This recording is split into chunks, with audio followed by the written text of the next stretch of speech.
Hello students, welcome to live classes. जिस वीडियो का काफ़ी इंतज़ार था उस वीडियो को मैं लेके आ चुका हूँ। काफ़ी लोगों का कमेंट आया था व्हाट्सएप पे और स्टूडेंट्स का भी डिमांड था। तो खैर इस कोट के साथ स्टार्ट करते हैं। When fisherman can not go to sea they repair their nets. ये कहावत बहुत ही ज़्यादा मतलब दुनिया में हर इंसान के लिए इम्पॉर्टेंट है। ये सिर्फ ये नहीं बोल सकता कि जो बच्चा जेई के लिए कर रहा है, जो बच्चा नीट के लिए प्रिपरेशन कर रहा है या कोई आईएएस के लिए कर रहा है। एक्चुअली ये कहावत हर इंसान के लिए आज इम्पॉर्टेंट है और उसका अपने लाइफ में मायने है। क्योंकि लॉकडाउन चल रहा है, बाहर ज़्यादा लोग जा नहीं सकते, तो अपने अंदर क्या चेंज लेके आ सकते हैं, अपने स्किल पे कैसे चेंजेस ले आ सकते हैं, इसके लिए कोट है। ये कोट के बहुत मायने हैं। पर्सनली ये कोट मुझे भी बहुत इंस्पायर किया है। तो अभी आप क्या कर सकते हो? अभी देखो ऑलरेडी एग्जाम शिफ्ट हो चुका है सितंबर में, नीट सितंबर के एंड में होने वाला है, JEE mains first week of सितंबर में है। तो काफ़ी टाइम ऑलरेडी पहले से डिले हो चुका है और डिले हो गया तो काफ़ी स्टूडेंट का जो मोटिवेशन है, जो उनका इंथू लेवल है, कहीं ना कहीं घट गया। और इंथू लेवल जैसे ही एक स्टूडेंट के अंदर घटता है उनका रिजल्ट डिग्रेडेट करना शुरू करता है। वो डिग्रेडेशन होगा ही होगा, क्योंकि अल्टीमेटली आप किसी चीज़ को मोटिवेशन के साथ नहीं करोगे, किसी चीज़ को इंथू के साथ नहीं करोगे, तो ये बहुत ऑब्वियस सा चीज़ है कि आपका उसके अंदर परफेक्टनेस नहीं आएगा। आप गलतियां करोगे, निगेटिव एनर्जी के साथ क्वेश्चन को हिट करोगे और वो डे बाई डे आपको निगेटिव बना के अल्टीमेटली आपका रैंक कहीं ना कहीं इसको इम्पैक्ट करेगा। तो खैर कुछ इंपॉर्टेंट पॉइंट है कि सर ये जो 2 मंथ और एक्स्ट्रा मिल गया है, ऑलरेडी काफ़ी एक्स्ट्रा मिल चुका था, ठीक है, मतलब लिमिट से भी एक्स्ट्रा मिल चुका है। अब ये 2 महीनों को सर और कैसे यूटिलाइज करें? तो देखो ज़्यादातर बच्चे इंडिया में, इनफैक्ट 90% बच्चे हमेशा कुछ ऐसे टॉपिक को हमेशा लास्ट में पढ़ते हैं, ठीक है, वो हमेशा लास्ट में उसको करते हैं और उसमें ज़्यादा अच्छे तरीके से ध्यान नहीं देते, जिनकी वजह से उनका रैंक जो है इम्प्रूव नहीं कर पाता। अभी आपको क्या फोकस करना चाहिए कि आपको रैंक इंप्रूव करना है। सपोज कोई बच्चा 510 520 ला रहा है कोचिंग सेंटर में, कहीं भी पढ़ रहा हो आप, मतलब इन द सेंस किसी भी इंस्टीट्यूट में पढ़ रहा हो, कोलकाता में या कोटा में, कहीं भी पढ़ रहा हो, ठीक है, ऐसा नहीं मैं किसी का नाम ले रहा हूँ, ऐसा मत सोचना। तो कहीं भी पढ़ रहे स्टूडेंट, कहीं भी पढ़े, उसमें क्या है, तो स्ट्रैटेजी तो सेम रहेगी, कहीं भी रहे स्ट्रैटेजी सेम रहेगा। अब इसको ध्यान से देखो कि इसमें क्या आप चेंजेस ला सकते हो, कि लास्ट ये 2 मंथ में और क्या चेंजेस लाएं। तो कुछ मेरे पास लिस्ट ऑफ टॉपिक्स है जो मतलब ज़्यादातर बच्चे इसको थोड़ा निगलेक्ट मान के चलते हैं। तो वो बच्चे जिनका स्कोर एक ठीक ठाक आ रहा था, अब आप कोशिश करो कि ऐसे टॉपिक पे भी काम कर लो, ताकि हो सकता है कि 2 क्वेश्चन 3 क्वेश्चन और आपका एक्स्ट्रा लग जाए। अब बोलोगे सर अगर ऐसे टॉपिक करेंगे तो ऐसा भी हो सकता है कि जो हमारा स्ट्रॉन्ग टॉपिक है वो बेकार हो जाए। बिल्कुल ये भी हो सकता है। तो खैर इस बारे में पूरा हम स्टार्ट करेंगे। पहले इस बोर्ड पे जितना बड़ा ये जकीरा लगा हुआ है, लिखा हुआ है, उसको पहले देख लेते हैं कि कौन कौन सा टॉपिक बच्चे निगलेक्ट मान के चलते हैं, उसको हम लोग एक बार गो थ्रू कर लेते हैं। देखो फिजिक्स की बात करें तो फिजिक्स में जनरली एरर एनालिसिस जो चैप्टर है वो बच्चे निगलेक्ट मार के चलते हैं, लेकिन उसको सही तरीके से नहीं करते। यूनिट डायमेंशन एरर एनालिसिस वो नहीं करते हैं। तो मेरा रिक्वेस्ट है कि डेफिनेटली आप कर लें, आपके पास अभी सफिशिएंट टाइम है, उसको यूटिलाइज करें। मैं लास्ट में पूरा आपको स्ट्रैटेजी बताऊंगा, टेंशन मत लो, अभी पहले चैप्टर को लेकर डील करते हैं। सो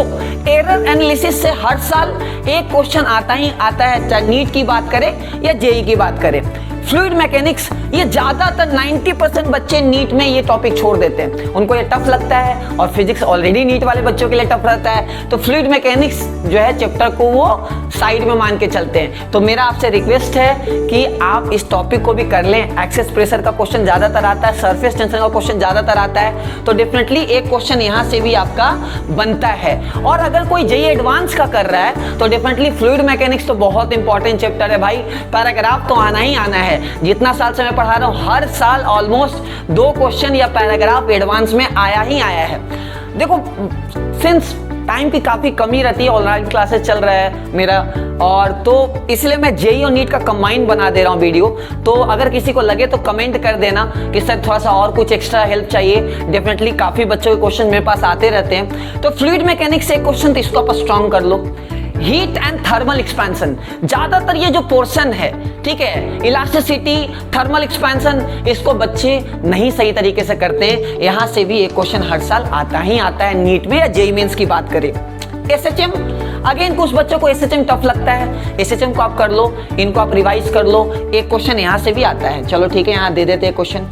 एसी सर्किट बहुत इजी टॉपिक है, एक तरीका होता है ट्रायंगल बना के आप इंपीडेंस निकाल के चीजों को कर सकते हो, तो ठीक है उसको भी आप कर लेंगे, एक क्वेश्चन आएगा। इलेक्ट्रोमैग्नेटिक वेव, ये तो ज्यादातर बच्चे छोड़ के आते हैं भाई, इसको पढ़ लो अच्छे से, एनसीईआरटी पढ़ लो, काम बन जाएगा, पेपर बना लो, प्रीवियस ईयर क्वेश्चन इससे रिलेटेड बना लो, काम बन जाएगा। वेवलेंथ ये सब का आइडिया रहना चाहिए, स्पीड ऑफ लाइट, ठीक है, ये सब का आईआईटी फील्ड दे देगा, ठीक है, तो इस टाइप से आपको आइडिया रहना चाहिए, प्रोपोगेशन का आपको आइडिया आना चाहिए। Optical instrument, microscope, compound microscope, अच्छे से टेलीस्कोप, इसमें फॉर्मूला बेस्ड क्वेश्चन नीट में हर साल 2 क्वेश्चन आता है, 2 से 1 क्वेश्चन आता है। देखो मैंने मैक्सिमम लिया, ऐसा नहीं कि सर पिछले साल तो नहीं आया था भाई, मैंने जेन्युइन बात किया है, ठीक है, जेन्युइन बताया आपको।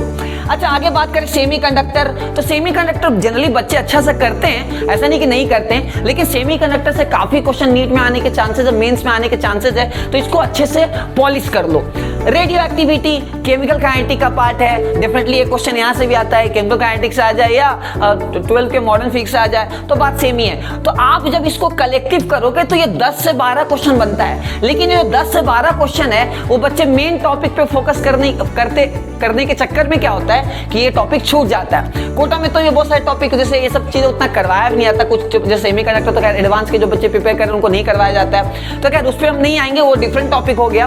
तो मेरा बस बोलने का मतलब है कि जिस बच्चे का अच्छे से प्रिपरेशन हो चुका है ठीक ठाक, ऑलरेडी लग रहा है कि सर इस साल तो एकदम अच्छा करना है, तो इनको आप दोबारा कर लो ताकि आपका रैंक इंप्रूव हो। अभी क्या करना है, रैंक इंप्रूव करना है। आगे बात करते हैं केमिस्ट्री को लेके, तो फिजिकल केमिस्ट्री में रेडॉक्स आपको अच्छे तरीके से, ऑक्सीडेशन रिडक्शन, इनके बैलेंसिंग आपको याद होने चाहिए अच्छे तरीके से, ये जल्दी बच्चे निगलेक्ट मार के चलते हैं, ठीक है। इन फैक्टर का आइडिया होना चाहिए। गैसियस स्टेट में वंडर वाल इक्वेशन, काइंडली इसको थोड़ा ध्यान रखो, अच्छा रहेगा।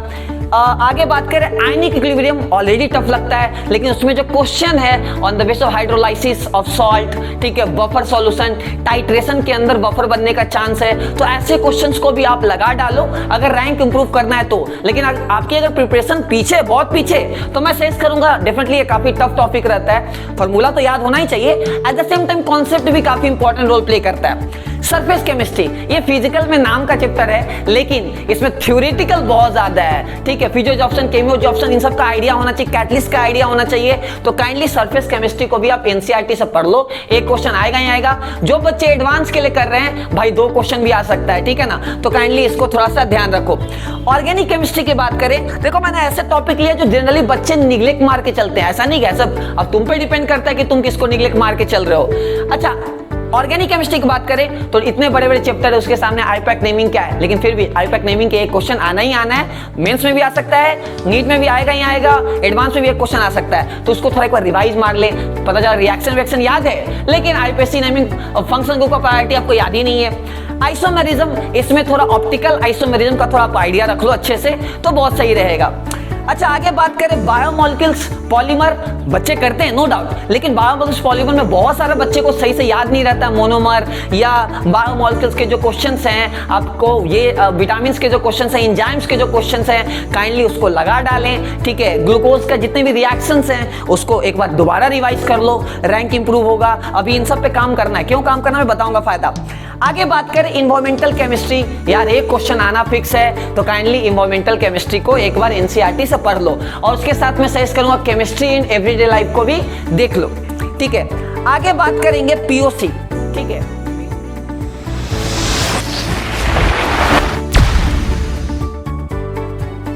तो केमिस्ट्री इन एवरीडे लाइफ को भी कर लो अच्छे से, एक क्वेश्चन आना ही आना। मेंस वाले बच्चे एनसीईआरटी को आप पढ़ लो भाई, एनसीईआरटी पढ़ लो, या प्रीवियस ईयर में जितना क्वेश्चन आया है उसको लगा डालो, ठीक है ना, काम बन जाएगा। एक क्वेश्चन आएगा, कभी पैरासीटामोल का स्ट्रक्चर आ सकता है, कभी डेफिनेटली एस्पिरिन ये सब का स्ट्रक्चर आ सकता है, तो प्लीज थोड़ा उसको पढ़ लो यार, अच्छा रहेगा। प्रैक्टिकल ऑर्गेनिक केमिस्ट्री, ठीक है, आपको टेस्ट बेस पता होना चाहिए, एल्डिहाइड कीटोन के टेस्ट बेस, टॉलिन वॉलिन का आपको आइडिया होना चाहिए, फिलिंग का आइडिया होना चाहिए, तो ये प्लीज ऐसे टॉपिक्स को एक बार देख लो अगर आपको रैंक इंप्रूव करना है तो।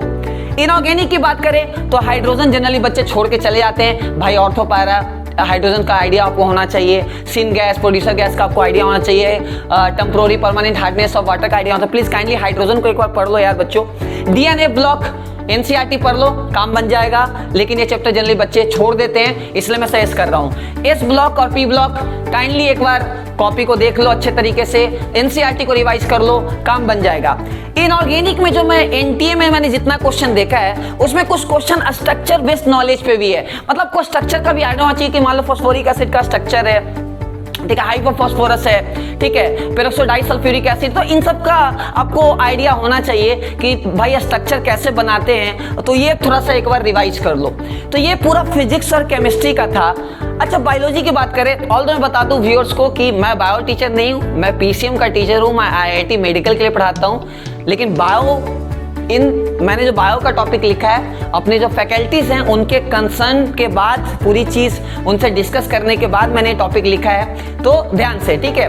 तो देखो बायोलॉजी में जितना मेरे फैकल्टी से बात हुआ जो मतलब ऑलरेडी अपने फील्ड में एक्सपीरियंस है, तो उन्हें बताया कि सर पहली बात तो बायोलॉजी में एनटीए में बहुत सारा क्वेश्चन एक्स्ट्रा है और इस चक्कर में बहुत सारे बच्चे इंडिया में एनटीए का पेपर बना ही नहीं रहे, क्योंकि ज्यादातर बच्चों का बायोलॉजी में दिमाग में रहता है कि सिर्फ एनसीईआरटी से क्वेश्चन आएगा, तो बच्चा कहीं भी पढ़ाई कर रहा हो किसी भी जगह वो अपने कोचिंग सेंटर का मॉड्यूल को फॉलो नहीं करता, सिर्फ एनसीईआरटी फॉलो करता है। तो ऐसा देखा जा रहा है कि नीट में बहुत सारा ऐसा भी क्वेश्चंस है जो पूरी तरह एनसीईआरटी से बाहर का है, ठीक है। तो मेरा आपसे रिक्वेस्ट है कि प्लीज अभी भी वक्त है आपके पास 2 मंथ, तो आप एक बार अपने मॉड्यूल को पढ़ डालो, जिस कोचिंग सेंटर में भी हो आप एक बार मॉड्यूल को रिवाइज कर डालो, क्योंकि आपको नहीं पता कि एनसीईआरटी से बाहर क्वेश्चन आ गया तब क्या करोगे। तो अभी भी आपके पास टाइम है। से कुछ बच्चों को कॉल आया था कि सर अब क्या करें, तो देखो मैंने जब कुछ बच्चों से बात किया तो ऐसे बच्चे जो स्टार्टिंग से बायोलॉजी पे पूरी तरह फोकस्ड हैं कि बहुत तगड़ा मार्क्स लाना है,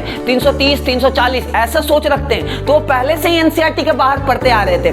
लेकिन जो बच्चे सोच रहे हैं कि के 550 तक रुकना है, 560 लाना है, तो सिर्फ एनसीईआरटी फोकस करते हैं। तो मेरा आपसे रिक्वेस्ट है कि थोड़ा बायोलॉजी को इंप्रूव करना है, तो एक बार कुछ ऐसे चैप्टर्स जिनके क्वेश्चन ज्यादा बाहर दिख रहे हैं तो काइंडली उसको एक बार आप मॉड्यूल से रिवाइज कर लो। कुछ अच्छे क्वेश्चन, जैसे कोई बच्चा, जो बच्चे आरसीएस देख रहे हो, तो आपके मॉड्यूल में जो लेवल 2 है उसको आप अच्छे से बना लो।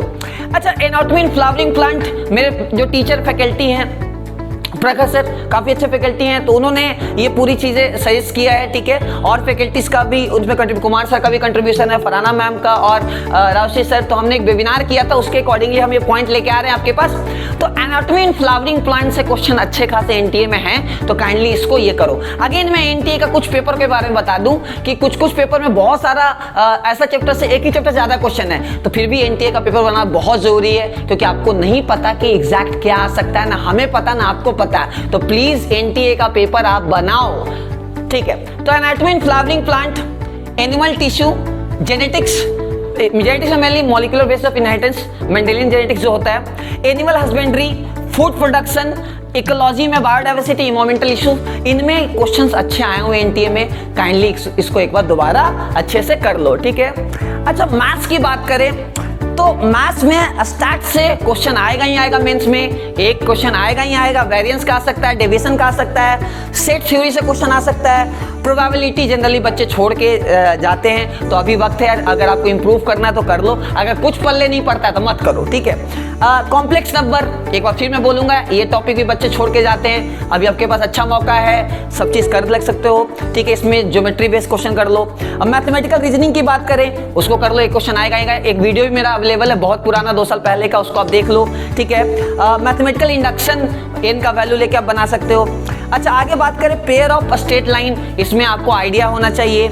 Area, generally area under curve बच्चे छोड़ देते हैं, प्लीज आप कर लो अच्छे से। आगे बात करें सीक्वेंस सीरीज, ये भी एक बार देख लो, गो थ्रू लो, एक क्वेश्चन आता है, एडवांस के लिए इंपॉर्टेंट है। वेक्टर 3D, प्लीज ये तो टॉपिक बहुत इंपॉर्टेंट है भाई, ये तो बहुत इंपॉर्टेंट है, लेकिन बहुत सारे बच्चे को एनालिसिस में दिक्कत होता है, कौन सा प्लेन किसको कट कर रहा है, कौन सा लाइन किसको कट कर रहा है, तो प्लीज इसको रिवाइज कर लो। इनवर्स ट्रिग्नोमेट्रिक फंक्शन प्लीज देख लो। डिफरेंशियल इक्वेशन, ये भी एक ऐसा चैप्टर है जो बहुत सारे बच्चे छोड़ के आते हैं, लेकिन लीनियर डिफरेंशियल इक्वेशन आप एटलीस्ट कर लो, बर्नौली कर लो। तो ये पूरा मेरा था इंपॉर्टेंट चैप्टर को लेके, जिसके बारे में आपको रिवाइज करना चाहिए अभी जो 10 से 15 दिन है वो। थोड़ा बंद करो।